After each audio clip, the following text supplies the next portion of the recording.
First, I wanted to make some really cool hairstyle for this video, but then I thought, we're talking books here. Who the cares about my hair?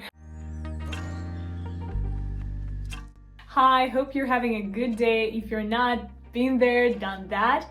I mean it. So bear with me for a moment. Hopefully I will be able to have a little bit of good impact on your mood. For the record, some of the thoughts I'm going to be sharing with you today helped me to fight my anxiety, which even though I'm 21 years old, I know a lot of. So maybe it will help you too.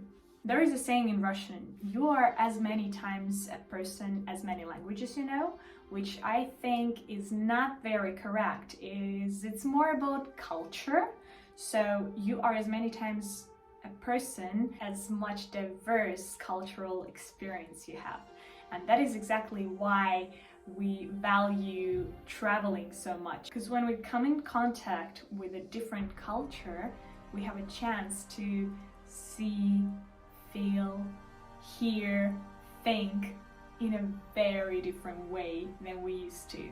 And this is really cool because it basically gives you another body or another soul, another heart, another mind that your personality switches. And as right now, not all of us are able to travel physically, we can do it in an old school way through, for example, reading books. So today I'm going to share with you some of the thoughts from a history of Chinese philosophy, which is not all that boring. Bear with me for a moment, I'm going to prove you wrong if you think so. Now, this book is very much loved by me because it helped me to shift my perspective and get my shit together at the times where I really needed it. I think you can call me a practical person.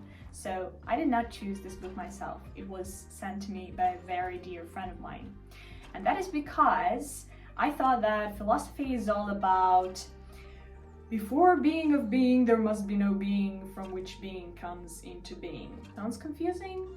And not that much to apply to real life, right? And that was before I found some words which may also change your view.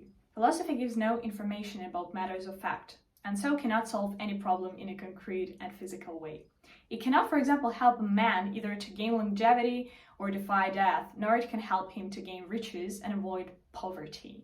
What it can do, however, is to give a man a point of view. Even though we live in a very practical world, point of view is something that helps to fight such unpractical things as anxiety. A little bit of my own personal story. I am anxious about many things, but what I've been suffering mostly from is not being successful or not doing as much as I'm supposed to. And so I've been overloading myself with information, with activities and all kinds of stuff, getting physically and emotionally exhausted and then not being able to do anything at all and putting myself even more pressure because I haven't been doing anything or, again, not enough. This thought right here helped me a lot.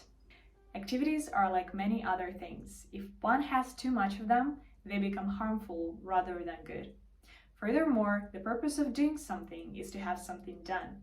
But if there is overdoing, the result is something being overdone, which may be worse than not having thing done at all. Now comes the most fun story part. A well-known Chinese story describes how two men were once competing in drawing a snake. The one who would finish his drawing first would win. One of them, having indeed finished his drawing, saw that the other man was still far behind, so decided to improve it by adding feet to his snake. Thereupon, the other man said, "You have lost this competition, for a snake has no feet." This is an illustration of overdoing which defeats its own purpose. This story is where fun and beauty collide. Here we have a hard and white stone. If we use our eyes to see it, we only get what is white. But if we use our hands to touch it, we only get what is hard, a hard stone. While we are sensing that the stone is white, we cannot sense that it is hard. And while we are sensing that it's hard, we cannot sense that it is white. This is the meaning of the saying, when without hardness one finds what is white, this gives too. When without whiteness one finds what is hard, this gives too. How I found this can be applied to life is when we scroll through the Instagram of celebrities, what you see is extremely expensive accommodations and cool parties and yachts and vacations. What you don't feel is years of hard work which got them there and which stand behind all those pretty pictures. So next time you're scrolling through the Instagram and see the whiteness of this town, don't forget thinking at least about the hard part of it. When rain is deficient, we pray for it. And when there are important affairs, we divine before we reach any decision. We do these things not because we can thereby get what we want. They are simply a sort of decorum. We pray for rain and divine before we make any important decisions because we want to express our anxiety. I feel like this part of expressing the anxiety is what my generation is lacking, especially those ones who are not that religious, because we're just holding it all inside ourselves, right? So we're waiting for the rain, but we don't pray. So we have all that anxiety sitting inside of us instead of putting it out through dancing, singing, writing, literally anything. The important part I took for myself from here is that if there is any sort of anxiety inside me, I need to let it out. In other words, pray for the rain. Those are just my thoughts and conclusions. If you have yours, please feel free to share them down below in the comments. I will be reading and responding to everything. In one of the chapters, there was a description of a sacred oak, which, because its wood was good for nothing, had been spared the axe, and which said to someone in a dream, "For a long time, I have been learning to be useless. There were several occasions on which I was nearly destroyed, but now I have succeeded in being useless, which is one of the greatest use to me. If I were useful, how could I have become so great?" A man having a reputation of ability and usefulness will suffer a fate just like that of cinnamon or cheese trees. If you're useful for everyone at any given occasion, you may end up being chopped part by part, not having an ability to fully grow and expand yourself. The man who keeps danger in mind is one who retains his position. The man who keeps ruin in mind is one who survives. The man who has disorder in mind is one who has peace. Therefore, the superior man, when all is peaceful, does not forget danger. When he is acting, he does not forget about ruin. When he has society under control, he does not forget disorder. Hence, it is possible, with his own person secure, for him to protect the state. No comments needed. There are lots of words here, but the point is, when we know our nature, we also know heaven. What I see in here is, the more true you are to yourself, the more you know yourself, your patterns of behavior, what you like or dislike, only then you're able to live your best life. Quick example. Exercise is good for you. Thank God it's not nutrition. We could get into a fight on that one. Coming back to the topic. Exercise is good, but you're a lazy ass and you cannot make yourself do the squats or go running. So, knowing that about yourself, you can hire a trainer who will say, get up, get your ass here, and do those 20 squats right now. You can download an app which will track your progress and make you feel satisfied because you've completed 20 runs this month already. Good job, keep going. You can ask your partner or a friend to do that with you, which will also give you a bit more motivation. So, knowing that little thing about yourself, you can make yourself do the things that are generally good for you. Connected rings can be separated. Connected rings cannot be separated unless they are destroyed. But destruction may, from another point of view, be construction. If one makes a wooden table from the point of view of the wood, it is destruction. But from the point of view of the table, it is construction. Since destruction and construction are relative, therefore connected rings can be separated without destroying them. How I applied this to life was when one of my friends told me how he already invested a lot of years into one industry, but is suffering now because he got too far, he knows it all, and is thinking about switching the field, but then also feels like he may regret it because he already invested so much energy and thought and time into the field he's been at for many years. From one point, him switching the field would destroy, right?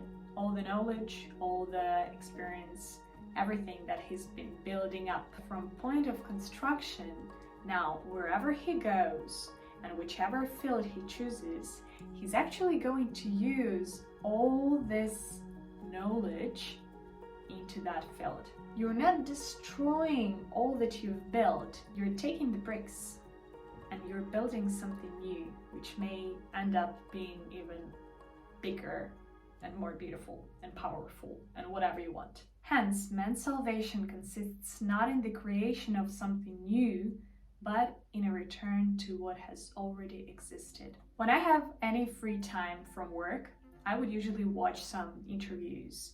I would read some books, I would do things which would challenge me, which would expand my knowledge, which would open my mind, something complicated, something that I cannot fully process, something that challenges me a lot. But I've noticed that if I do that all the time, I become more anxious. Returning to something old, to something I already know, has helped me to build this mechanism of calming down. Now, if I feel anxious, I'm going to eat some comforting food from my childhood, which I very much love and know.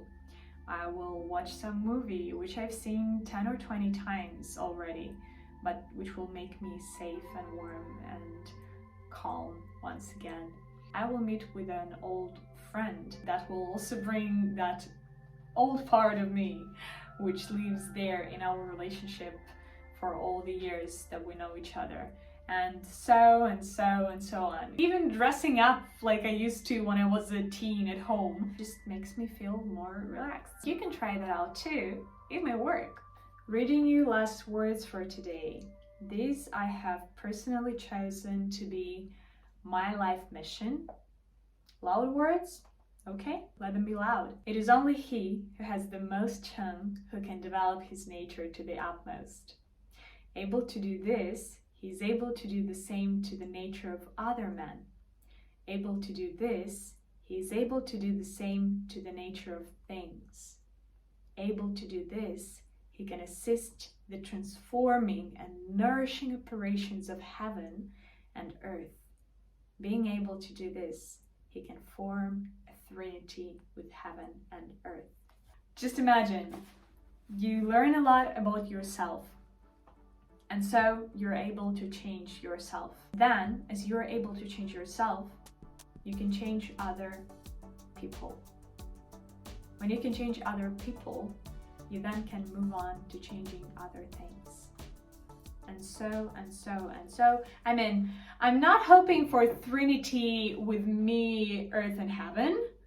That would be a bit too much, I guess. But the whole point of starting with yourself and moving on to people and things sounds like something I could stick to for my whole life. That was it for today. Thank you for listening to me and sticking to me till the end of this video. It took me 1 hour and 19 minutes to record it. Let's see how much of it I will cut. Hope you got something useful from this video, or at least stop thinking of philosophy as of being, not being. Don't forget to subscribe. I have a lot of cool, crazy ideas which I cannot wait to share with you, and all of that will be really, really hard without feedback or support. And see you next time. Bye. Will my mom watch this?